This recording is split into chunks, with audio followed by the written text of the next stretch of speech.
Comment la réintroduction de la terre crue en milieu urbain peut-elle répondre aux enjeux contemporains de préservation des ressources et de transition écologique dans l'architecture? Aujourd'hui, dans un monde où la ville est l'un des plus gros consommateurs de ressources naturelles, l'architecture se retrouve dans un tournant. Alors que le béton a beaucoup dominé nos paysages, nous nous demandons si la solution se trouvait sous nos pieds. Nous avons donc choisi de nous interroger sur un matériau ancien, local et écologique, mais trop souvent oublié. C'est la terre crue. Comment la réintroduction de la terre crue en milieu urbain peut-elle répondre aux enjeux contemporains de préservation des ressources et de transition écologique dans l'architecture? La terre crue existe depuis des millénaires. Des médinas marocaines aux villages yéménites, elle a façonné des villes entières, confortables et durables. En France aussi, elle a été utilisée, notamment dans le centre-ville de Lyon. C'est une ressource locale, peu transformée, recyclable, avec une excellente inertie thermique. Elle ne nécessite ni cuisson ni transport intensif. Aujourd'hui, avec des techniques comme le pisé, l'adobe ou les blocs de terre comprimés, on peut construire en terre crue, alliant tradition et modernité.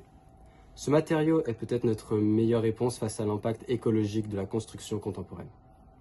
Pour mieux comprendre ce matériau, nous avons expérimenté sa fabrication. On a réalisé 2 briques en adobe avec un coffrage en bois de récupération. Le mélange, terre argileuse, paille effilochée, un peu d'eau. On a testé plusieurs dosages jusqu'à obtenir la bonne texture. Ce travail, les mains dans la matière, nous a permis de ressentir physiquement ce que signifie construire avec le sol. Après plusieurs jours de séchage, notre brique tenait, résistait, portait leur propre poids.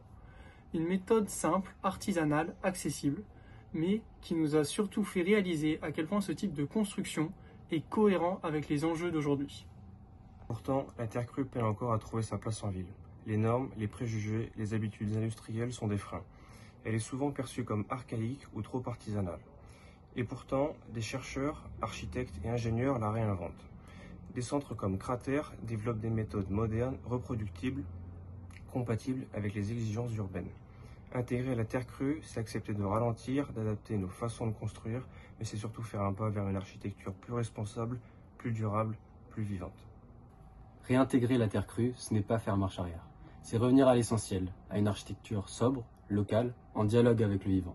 C'est une réponse concrète à la crise des ressources, une alternative à l'épuisement des matériaux industriels. Et c'est une opportunité de construire autrement, avec moins d'énergie, plus de sens et un vrai respect de notre environnement. Repenser la ville à l'échelle de la planète, mais aussi à l'échelle du sol. Réutiliser, Réinventer. Repenser la ville. Avec la terre crue, tout simplement.